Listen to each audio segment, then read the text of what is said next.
Some cities are just cut differently. Where else are mornings spent perusing markets for the freshest ingredients? Or scanning parks for a future son-in-law? Where else can you rid yourself of earwax before filling yourself with tea within the confines of the same green space? Where else are evenings spent washing back hellishly hot mouthfuls of mallow-infused broth with heavenly chilled beer on a child-sized table surrounded by friends?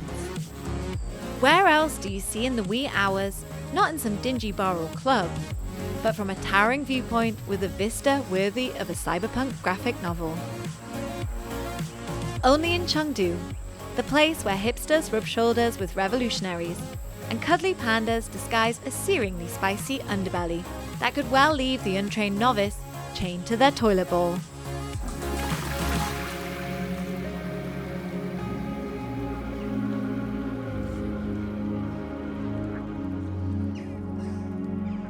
Oh man, what a lovely intro, eh? Yeah. And whilst I was walking around the streets, getting all of these shots and just absorbing the atmosphere, I was like writing this whimsical VO in my head, which I'm sorry, you had to read out. So your words, not mine. So tell me in your words, how are you feeling about Chengdu so far? Well, whenever we spoke to someone about Chengdu, we always got such great feedback. Everyone's like, Chengdu is such a lovely city. It's really beautiful. It's amazing. And you know me, I'm a pretty big researcher. Yep. But I decided not to research at all. Going in blind. Totally blind. I feel like this is the first time we've ever done this for a city. And so I just really didn't know what to expect. Was I going to be disappointed because everybody had told me how great this city was? No, I was not. It's pretty amazing.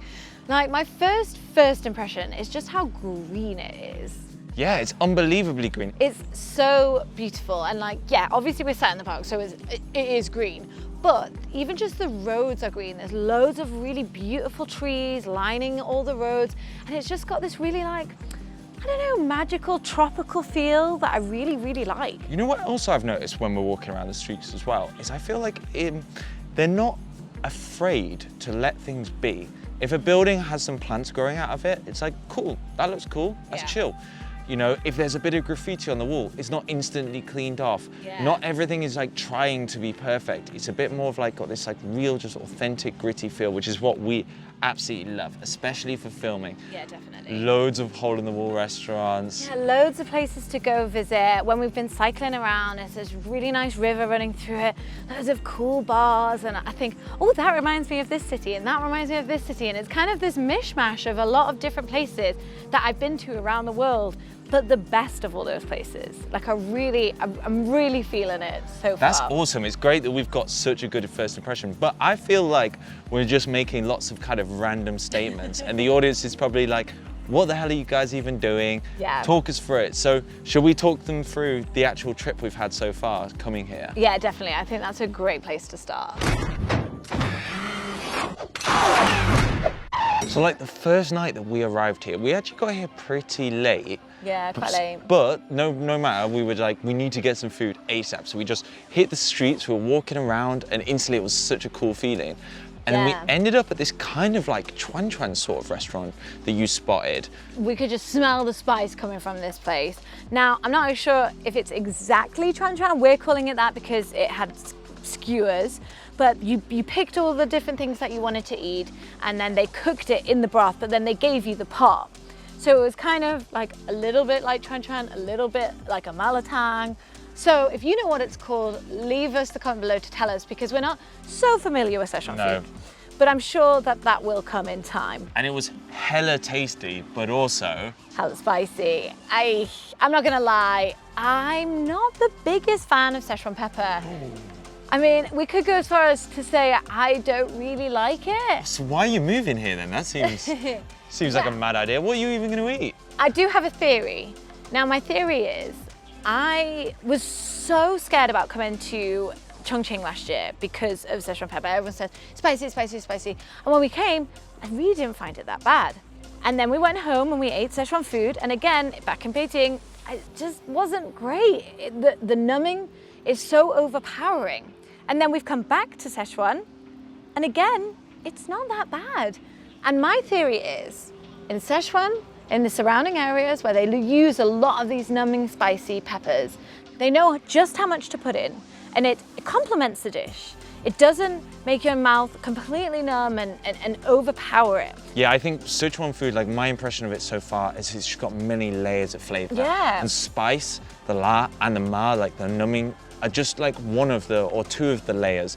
In fact, there's always like a deep earthy flavor and like lots of different fresh, lovely ingredients. Yeah, and spice is just the icing on top. But those bean sprouts that we ate though, they were hella spicy. They were a bit too much for me, but the rest of it I could handle. I'm feeling good. Oh, but we were not feeling so good the next day though, were we? No, I'm not gonna lie, I did regret that spice just a little bit, especially as we're here working on a top secret project that we'll tell you at a later date. Yeah, but we did actually manage to make it through the day, thank God. And then in the evening, we actually met up with an old friend of mine who I've known since day. Like, this is someone I know like way back since I was a kid growing up in the UK, and he actually lives right here in Chengdu. So we went to his neighborhood, which is Tongli, which is such a cool area, wasn't it? It was so nice, and it was also really nice to see someone from back home and have someone show us around basically their city, because he's lived here for 3 years or something now. Yeah, he took us to like a really good dumpling restaurant. A really cool area. There's some amazing streets around that place. I can't wait to go back and explore it some more. Anyway, after another busy, top secret day, we then acted on the advice of our good friends from Lost Plate, who recommended us this amazing restaurant, and we got to try oodles of noodles. Oh, just look at them thick boys.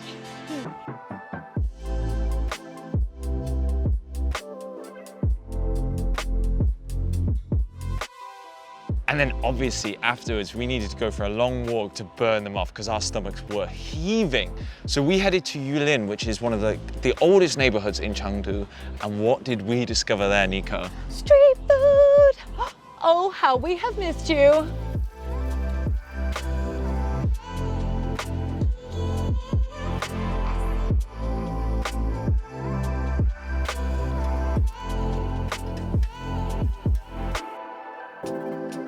I love like the urban streets. They were so much fun to explore. And there was also loads of little hipster cafes with fridges full of tasty craft beer. Yeah, it was so nice. It kind of reminded me a little bit of the French concession in Shanghai. I totally get that, yeah. Yeah, because of the trees and then the feel. Oh, I loved it. And these streets are so good for meandering around and having a cycle. Which is exactly what we did the following day, actually.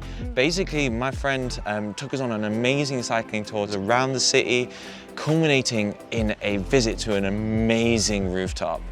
What better way to see your new city than from up high and having a drink with old friends and new friends? Oh man, it's just so gutting watching back this video as I edit. Obviously, as any of you who watched last week's video will now know, we will not be moving to Chengdu after all. Obviously, we keep mentioning our new city, Chengdu, how excited we are to move there, but you know, I do still feel like these feelings still stand, and these are our genuine first impressions of Chengdu, and hopefully sometime we will be able to make it back there, perhaps even to live, and if not, just to visit. Anyway, back to the video.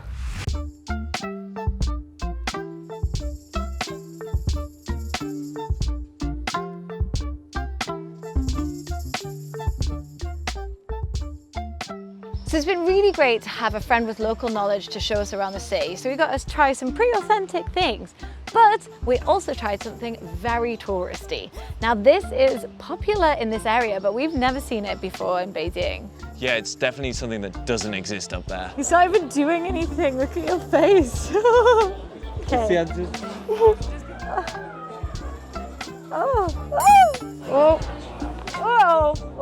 I don't like that. Oh. But we haven't mentioned our favorite place in Chengdu, People's Park. Yeah, it's right across the road from the hotel that we booked, and it's just been the perfect refuge. This park literally has everything. Tropical plants, a bonsai garden, a boating lake, revolutionary statues, Old people dancing, a marriage market, tea house, flower gardens, and the most amazingly beautiful coffee shop. Now, you know how we feel about Chinese parks. I'm gonna throw this out there and say, this is probably my new favorite park. Ooh, big call there, but I totally agree. Yeah, it's just so nice. I absolutely love it. And that can only be a good sign of things to come.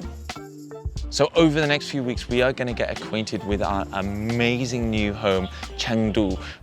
Except it's not our new home, is it? We're going to go on the hunt to find an apartment, and then we're going to have to explore our new neighborhood. No, you ain't, mate. And of course, eat oodles of...